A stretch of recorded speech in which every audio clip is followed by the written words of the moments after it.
Si vous donnez tout ce que vous possédez à une femme, si vous lui offrez votre âme sur un plateau d'argent avant même qu'elle n'ait prouvé sa valeur, vous ne l'aimez pas, vous vous suicidez socialement et émotionnellement.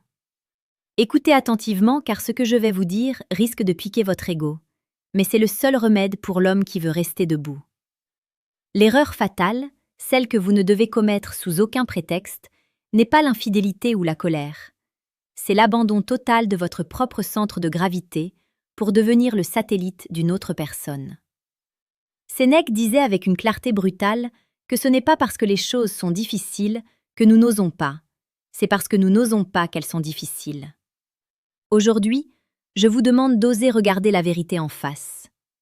L'erreur suprême, c'est de faire d'une femme le but ultime de votre existence, au lieu de la considérer comme la compagne de votre voyage.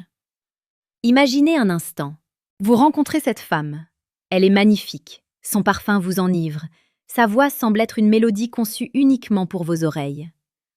Vous ressentez cette décharge électrique, ce frisson que parcourt votre colonne vertébrale. Et là, votre esprit commence à trahir votre force.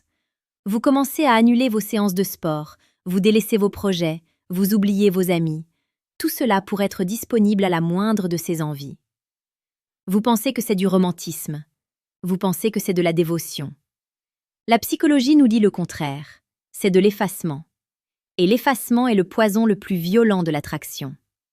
Une femme ne veut pas d'un homme qui n'a besoin que d'elle pour respirer. Elle veut un homme qui respire déjà l'ambition, le courage et la discipline, et qui choisit de partager cet air avec elle. Quand vous commettez l'erreur de placer ses besoins, ses caprices et ses humeurs au-dessus de votre mission de vie, vous perdez instantanément votre valeur à ses yeux. Le désir naît dans l'admiration et le respect, pas dans la pitié ou la soumission. Prenez l'exemple de Marc, un homme brillant, travailleur, qui avait tout pour lui. Il a rencontré Sarah. En 3 mois, il a cessé de lire, il a cessé de se battre pour sa promotion, il passait ses journées à attendre un message d'elle. Il pensait que plus il se sacrifiait, plus elle l'aimerait. Mais la réalité est cruelle. Plus il devenait gentil et disponible, plus elle devenait froide et distante. Pourquoi ? Parce qu'elle ne voyait plus l'homme qu'elle avait rencontré. Elle voyait une ombre, un paillasson sur lequel elle craignait de marcher de peur de le briser. La psychologie stoïque nous apprend que nous ne devons nous attacher qu'à ce qui dépend de nous. Votre caractère, votre travail, votre honneur. Si vous placez votre bonheur entre les mains d'une femme, vous lui donnez le pouvoir de vous détruire. Et personne n'a envie de porter la responsabilité du bonheur absolu d'un autre. C'est un fardeau trop lourd. Si vous appréciez cette profondeur et cette quête de vérité, sachez que la chaîne Psychologie Stoïque vous propose chaque jour des vidéos sur la séduction la plus précieuse et pertinente. Abonnez-vous maintenant pour ne plus jamais agir dans l'obscurité. Continuons cette plongée dans le cœur humain. Le romantisme véritable, ce n'est pas d'être faible. C'est d'être une montagne de force, capable de protéger une fleur sans l'écraser. Quand vous vous abandonnez, quand vous suppliez, quand vous faites de ces émotions la boussole de vos journées, vous tuez le romantisme. La romance a besoin de tension. Elle a besoin de 2 entités distinctes qui se rejoignent par choix, pas par besoin maladif. L'erreur de mettre une femme sur un piédestal est une insulte à sa propre humanité. En faisant d'elle une déesse, vous l'isolez. Vous ne la voyez plus pour qui elle est vraiment, avec ses défauts et ses doutes. Vous voyez une idole. Et les idoles finissent toujours par tomber. La psychologie masculine est souvent piégée par cette idée que l'amour est un sacrifice total. Mais un sacrifice sans but n'est qu'un gaspillage. Regardez autour de vous. Les hommes les plus aimés, les plus respectés, ne sont pas ceux qui rampent. Ce sont ceux qui savent dire non. Dire non à un rendez-vous parce qu'ils ont un engagement envers eux-mêmes. Dire non à un comportement irrespectueux parce qu'ils s'estiment. Ce non est l'ingrédient secret de la séduction durable. Il prouve que vous avez une colonne vertébrale. Il prouve que votre amour est un cadeau, pas une obligation. À ce stade de votre réflexion, si vous sentez que vous avez besoin d'outils plus concrets pour forger votre esprit, je vous invite à cliquer discrètement sur le 2e lien en description. Vous pourrez y télécharger le manuel brutal du séducteur stoïque. C'est un guide qui ne fait pas de concessions, conçu pour ceux qui veulent transformer leur vulnérabilité en une armure impénétrable. Revenons à cette erreur de la priorité absolue. Pourquoi est-ce si dangereux? Parce que la psychologie de l'attraction est basée sur le défi. Si tout est acquis, si vous êtes une source de validation infinie et gratuite, vous devenez invisible. C'est comme l'oxygène, on ne remarque son importance que lorsqu'il vient à manquer. En étant trop présent, en étant trop malléable, vous devenez l'air ambiant. On vous respire sans y penser, sans gratitude. Le véritable homme stoïque aime avec une intensité dévastatrice, mais il garde toujours une part de son âme pour lui-même. Il sait que la vie est éphémère. Il sait que les sentiments peuvent fluctuer comme les marées. Si vous donnez tout, que vous restera-t-il si elle décide de partir? Vous serez une coquille vide, un champ de ruines. L'erreur, c'est de ne pas garder un jardin secret. Un espace où vous êtes le seul maître.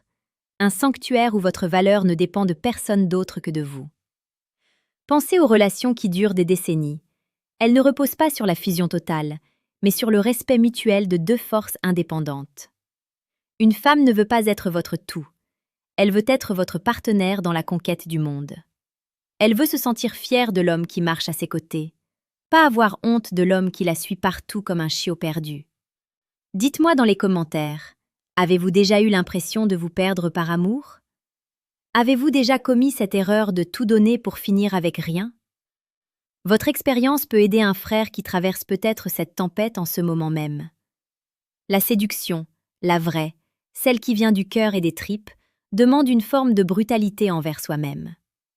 Vous devez tuer le garçon en vous qui cherche la permission. Vous devez faire naître l'homme qui offre sa présence comme une faveur. Ce n'est pas de l'arrogance, c'est de la conscience de soi. Un homme qui connaît sa valeur ne mendie pas d'attention. Il l'attire par la force de son caractère et la clarté de sa vision. Imaginez une vie où votre confiance est ancrée dans le granit, où peu importe les mots d'une femme ou son silence, vous restez inébranlable. C'est cela la promesse de la psychologie stoïque appliquée à l'amour. Ce n'est pas devenir froid ou insensible, au contraire, c'est devenir si solide que vous pouvez vous permettre d'être tendre sans jamais être fragile. C'est pouvoir dire « je t'aime » sans que cela sonne comme un appel au secours. N'oubliez jamais que chaque jour, Psychologie stoïque est là pour vous accompagner. Abonnez-vous pour ne rien manquer de cette transformation nécessaire. Nous construisons ici une communauté d'hommes qui refusent la médiocrité émotionnelle. En conclusion, rappelez-vous que l'erreur de vous oublier pour une femme est le plus grand manque de respect que vous puissiez vous infliger. En vous respectant vous-même, en gardant vos priorités, votre travail et vos passions au sommet de votre pyramide, vous devenez naturellement l'homme que les femmes désirent et que les autres hommes admirent. Ne soyez pas celui qui attend, soyez celui qu'on attend. Ne soyez pas celui qui demande de l'amour, soyez celui qui en est la source, tout en sachant fermer le robinet si l'eau n'est pas appréciée à sa juste valeur.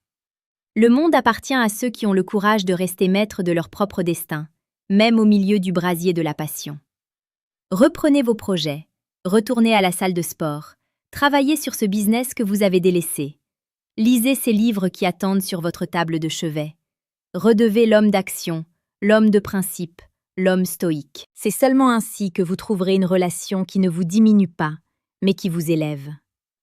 La porte est ouverte, la route est longue, mais la destination en vaut la peine. Soyez fort, restez digne, et ne commettez plus jamais cette erreur. Le monde n'attend que votre réveil.